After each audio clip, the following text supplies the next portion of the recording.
क्या पवित्र यूकरिस्तीय आराधना मूर्ति पूजा नहीं है? साधारण रोटी और दाखरस कैसे प्रभु यीशु बन जाते हैं?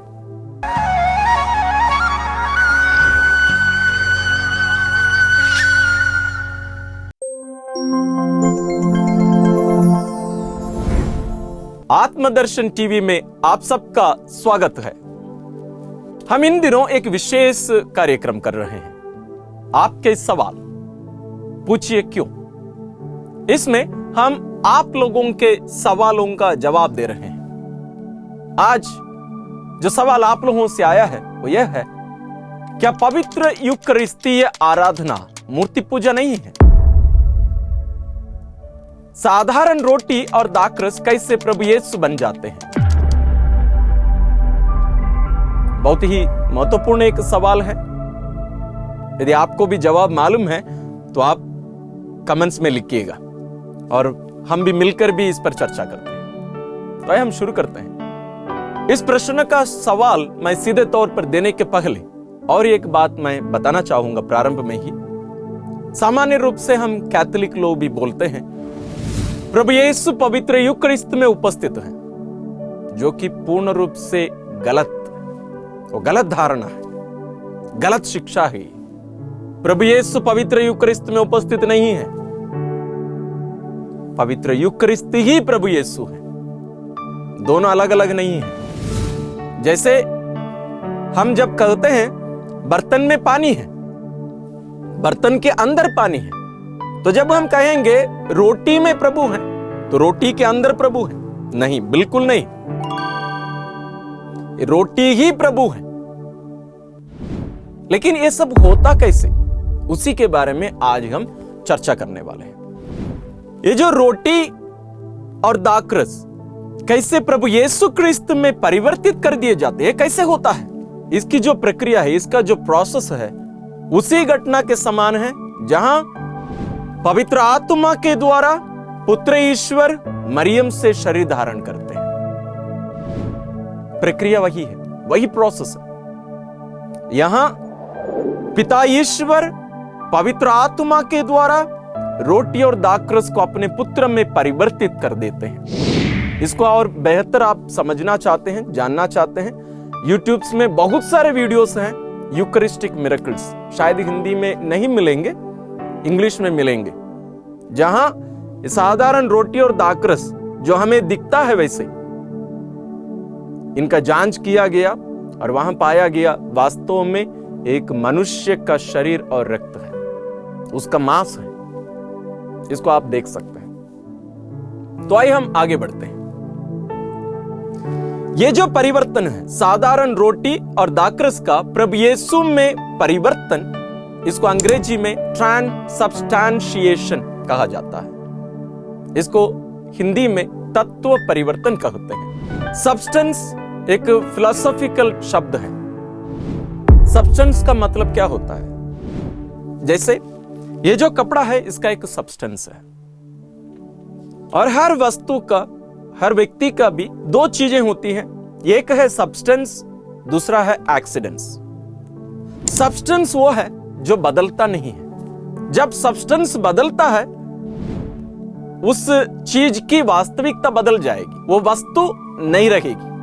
एक्सीडेंट्स का मतलब है जो बदला जा सकता है, जो हमारी 5 इंद्रियों से संपर्क में आ सकता है। जैसे सूंघना, उसका स्मेल, उसका टेस्ट, उसका स्पर्श, उसका रूप, उसका आकार, शेप, और यदि उससे कुछ आवाज आती है, ये सब एक्सीडेंट्स होते हैं जो बदल सकता है।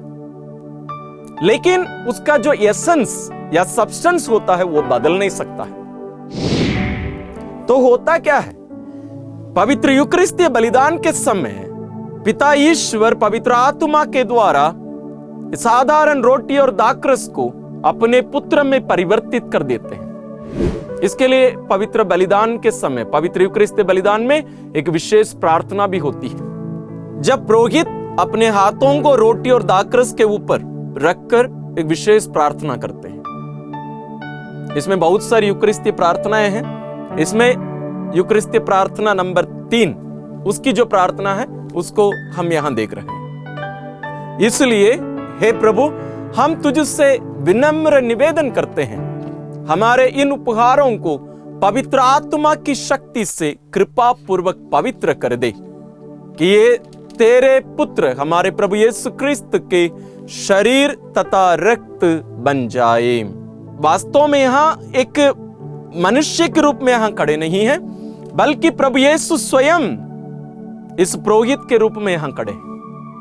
इसको अंग्रेजी में इन पर्सोना क्रिस्टी बोलते हैं, यानी वहां एक मनुष्य खड़ा नहीं है, वहां स्वयं प्रभु यीशु खड़े हैं। तो प्रभु यीशु की उस प्रार्थना के द्वारा इस साधारण रोटी और दाखरस पवित्र आत्मा की शक्ति से पिता ईश्वर उसको अपने पुत्र में परिवर्तित कर देते हैं। यही है ट्रांससब्स्टेंशिएशन, यानी अब ये साधारण रोटी और दाखरस नहीं है। जैसे मैंने कहा, सब्सटेंस और एक्सीडेंट्स, ये एक्सीडेंट्स ट्रांससब्स्टेंशिएशन में बदलते नहीं, और सामान्य रूप में कभी भी किसी भी परिस्थिति में ट्रांससब्स्टेंशिएशन नहीं हो सकता।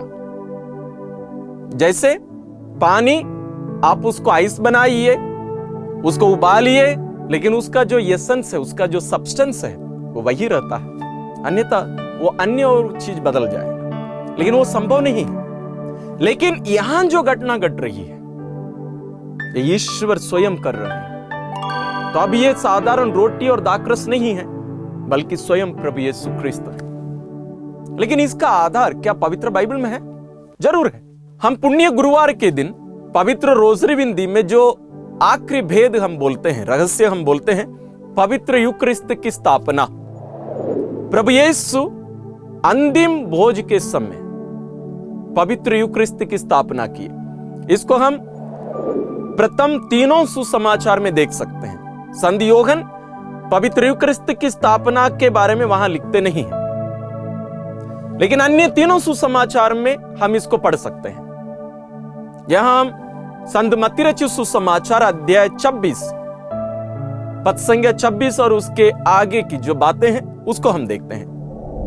उनके भोजन करते समय यीशु ने रोटी ले ली और धन्यवाद की प्रार्थना पढ़ने के बाद उसे तोड़ा और यह कहते हुए शिष्यों को दिया, ले लो और खाओ, यह मेरा शरीर है। यहां प्रभु यीशु ये नहीं कह रहे हैं कि ये मेरे शरीर के समान है, वे कहते हैं मेरा शरीर है।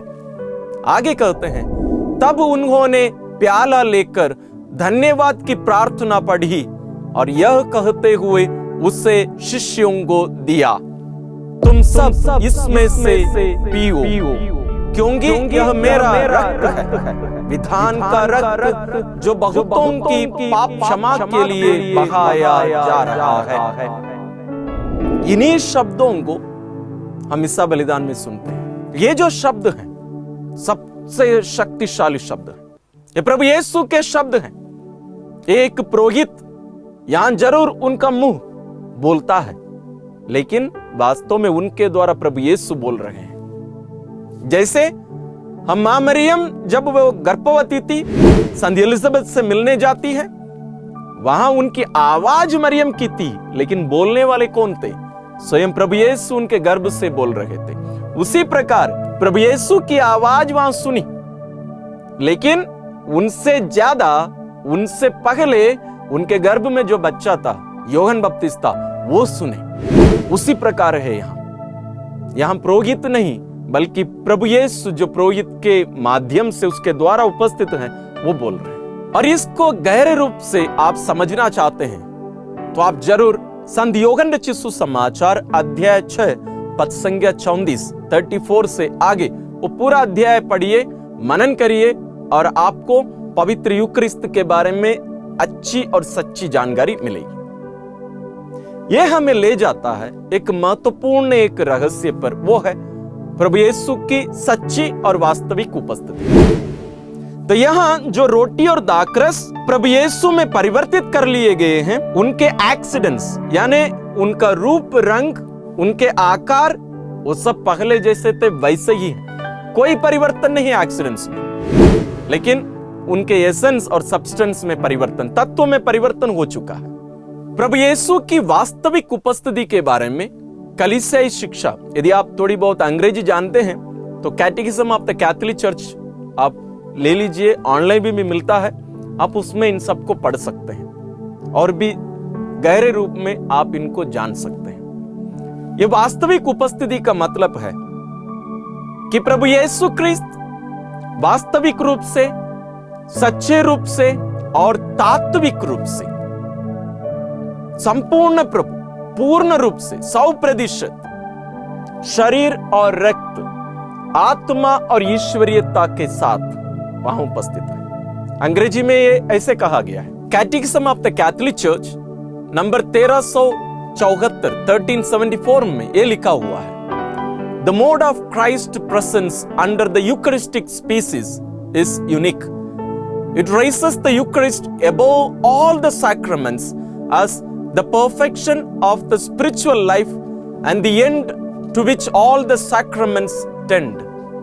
In the most blessed sacrament of the Eucharist, the body and blood, together with the soul and divinity of our Lord Jesus Christ, and therefore the whole Christ is truly, really and substantially contained. यानी प्रभु यीशु ख्रीस्त सच्चे रूप में, वास्तविक रूप से और तात्विक रूप से वहां उपस्थित है, इसलिए इसको वास्तविक और सच्ची उपस्थिति कही जाती है। अन्य जगहों पर भी, अन्य रूप में भी प्रभु यीशु उपस्थित है। जैसे पवित्र यूकरिस्त बलिदान के समय प्रभु यीशु 5 रूप में उपस्थित हैं, जो विश्वासीगण वहां उपस्थित हैं, कलीसिया उनके द्वारा, एक दूसरा जो मुख्य याचक होते हैं उनके द्वारा, तीसरा जो ऑल्टर होता है पवित्र वेदी उसके द्वारा, चौथा वचन के द्वारा, पांचवा और सबसे महत्वपूर्ण पूर्ण रूप से रोटी और दाखरस के रूप में, बलि परिवर्तन के बाद यानी तत्व परिवर्तन के बाद। यहां प्रभु यीशु ऐसे 5 रूप में पवित्र यूकरिस्तीय बलिदान के समय ही उपस्थित है। इस प्रकार अन्य भी रूप में वे उपस्थित हैं, लेकिन ये जो उपस्थिति है इसको सच्ची उपस्थिति इसलिए कही जाती है क्योंकि यहां की उपस्थिति कोई आध्यात्मिक उपस्थिति नहीं है, ये तात्विक उपस्थिति है। जैसे प्रभु यीशु इस दुनिया में 2000 साल पहले अपने शरीर में थे, उसी प्रकार संपूर्ण प्रभु यहां उपस्थित हैं, 100% शरीर और रक्त, आत्मा और ईश्वरीयता के साथ। इसको लिख के रखिएगा। अब तक का हमारे मनन चिंतन और एक सवाल खड़ा कर देता है, आपके मन में भी यह सवाल उठता होगा, तो कब तक यह वास्तविक उपस्थिति बनी रहती है, कब तक? इसका भी जवाब कलीसिया स्वयं देती है।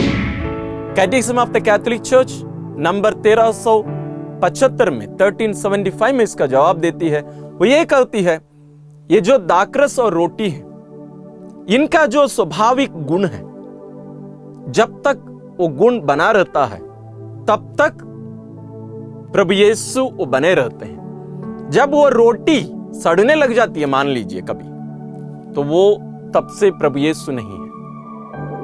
तो जब तक उसका सब्सटेंस बना रहता है तब तक प्रभु यीशु उपस्थित रहते हैं। तो यहां तक हम ये देख रहे हैं कि पवित्र यूकरिस्तीय बलिदान और उसमें प्रभु की वास्तविक उपस्थिति ये ले चलता है एक विशेष बात पर, यूकरिस्तीय आराधना। सवाल ही यही था कि हम रोटी की आराधना कैसे कर सकते हैं, ये तो मूर्ति पूजा है। कैथोलिक लोग रोटी के सामने दंडवत कर देते हैं, पूर्ण रूप से लेट जाते हैं, जो कि केवल ईश्वर के लिए है। कोई मनुष्य, कोई मूर्ति, अन्य कोई भी चीज के सामने कोई भी ऐसे साष्टांग प्रणाम नहीं कर सकते। तो यहां रोटी के सामने ऐसे कैसे कर सकते हैं? अब तक हमने देखा कि यह साधारण रोटी नहीं है, बल्कि स्वयं प्रभु यीशु ख्रीस्त है। प्रभु यीशु ख्रीस्त वास्तविक और सच्चे रूप में यहां उपस्थित है। और यदि यह सच है तो जैसे स्वर्ग में स्वर्गदूत लोग आराधना करते हैं, आप और मैं यदि ईश्वर की कृपा रही तो हम स्वर्ग जाएंगे, वहां भी इसी प्रभु की आराधना करेंगे। तो वही प्रभु यहां पूर्ण रूप से उपस्थित हैं, तो उनकी आराधना हम नहीं करेंगे तो हम कहां आराधना कर सकते हैं? तो ये अपने आप में ये जो रहस्य है ये डिमांड करता है, ये मांग करता है कि हम प्रभु की आराधना करें। इसलिए कलीसिया प्रारंभिक कलीसिया से ही यूकरिस्ती आराधना में ध्यान देती आ रही है। हमारे क्षेत्रों में भी दुनिया भर में ऐसे बहुत सारे जगह देख सकते हैं जहां 24 घंटा यूकरिस्ती आराधना चलती रहती है। इसमें यदि आप नहीं जाते हैं जरूर जाइए। अधिकांश पल्लियों में प्रथम शुक्रवार आराधना रखी जाती है और हमारे चर्चेस खुले रहते हैं। जाइए, यूकरिस्ती प्रभु के सामने बैठिए, सुनिए, अपने आप को पहचानिए। ईश्वर जो मनुष्य बनकर आए, अपने आप को हमारे समान इतना छोटा करके आए, हमारे रूप को धारण करके आज वही प्रभु पवित्र यूकरिस्त के रूप में, एक साधारण रोटी के रूप में आपके प्रति, मेरे प्रति अपने प्यार के कारण उपस्थित है और हम उस प्रभु से मिलने जाएं।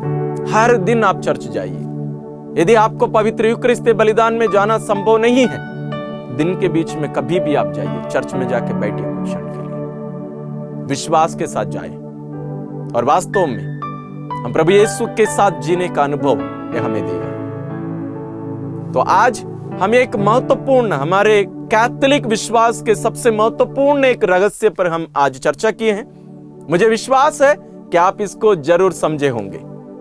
इसको आप आपके अन्य प्रियजनों के साथ में भी शेयर करिए और यदि आपको अन्य कोई भी सवाल हो हमारे विश्वास से संबंधित, आप जरूर हमसे पूछिए और हम आपको जवाब देंगे। आप सबको धन्यवाद।